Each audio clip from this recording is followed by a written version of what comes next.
حضرت ابو ہریرہ رضی اللہ تعالیٰ عنہ سے روایت ہے کہ رسول اللہ صلی اللہ علیہ وسلم نے فرمایا،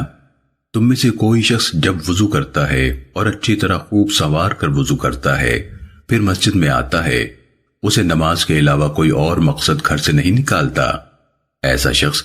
جو قدم بھی اٹھاتا ہے اس کے بدلے اللہ تعالیٰ اس کا ایک درجہ بلند فرماتا ہے اور ایک گناہ معاف کرتا ہے، یعنی اسے مسلسل یہ ثواب ملتا رہتا ہے حتیٰ کہ وہ مسجد میں داخل ہو جاتا ہے۔ سنن ابن ماجہ حدیث نمبر 281۔ حضرت عبداللہ سنابحی رضی اللہ تعالیٰ عنہ سے روایت ہے، رسول اللہ صلی اللہ علیہ وسلم نے فرمایا، جو شخص وضو کرتا ہے اور وضو کرتے ہوئے کلی کرتا اور ناک میں پانی ڈالتا ہے تو اس کے منہ اور ناک سے گناہ نکل جاتے ہیں، پھر جب چہرہ دھوتا ہے تو اس کے چہرے سے گناہ نکل جاتے ہیں حتیٰ کہ اس کی آنکھ کے پپوٹوں سے بھی نکل جاتے ہیں، پھر جب اپنے ہاتھ دھوتا ہے تو اس کے ہاتھوں سے گناہ نکل جاتے ہیں، پھر جب سر کا مسح کرتا ہے تو اس کے سر کے گناہ نکل جاتے ہیں حتیٰ کہ کانوں میں سے بھی نکل جاتے ہیں، پھر جب اپنے پاؤں دھوتا ہے تو اس کے پاؤں سے گناہ نکل جاتے ہیں حتیٰ کہ پاؤں کے ناخنوں کے نیچے سے بھی نکل جاتے ہیں، پھر اس کی نماز اور اس کا مسجد کی طرف چل کر جانا مزید درجات میں بلندی کا باعث ہوتا ہے۔ سنن ابن ماجہ حدیث نمبر 282۔ حضرت عمرو بن عبسہ رضی اللہ تعالیٰ عنہ سے روایت ہے، رسول اللہ صلی اللہ علیہ وسلم نے فرمایا، جب بندہ وضو کرتا ہے اور اپنے ہاتھ دھوتا ہے تو اس کے ہاتھوں سے گناہ گر جاتے ہیں، پھر جب اپنا چہرہ دھوتا ہے تو اس کے چہرے سے گناہ گر جاتے ہیں،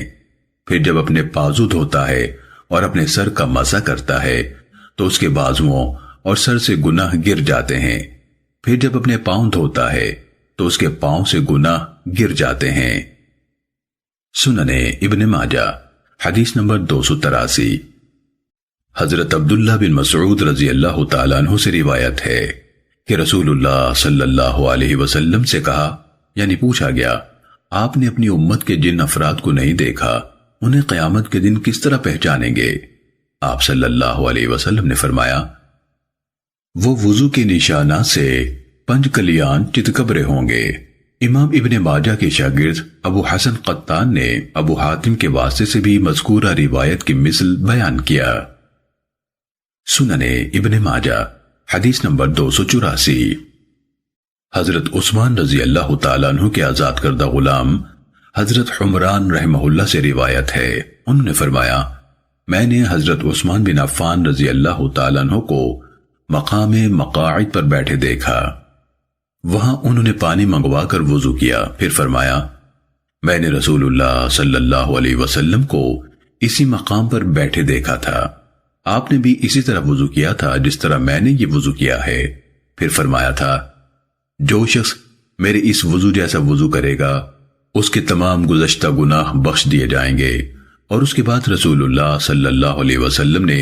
یہ بھی فرمایا، اور مغرور نہ ہو جانا یا تم دھوکہ نہ کھانا۔ امام ابن ماجہ رحمہ اللہ نے ہشام بن عمار کے واسطے سے بھی مذکورہ روایت کی مثل بیان کیا۔ سنن ابن ماجہ حدیث نمبر 285۔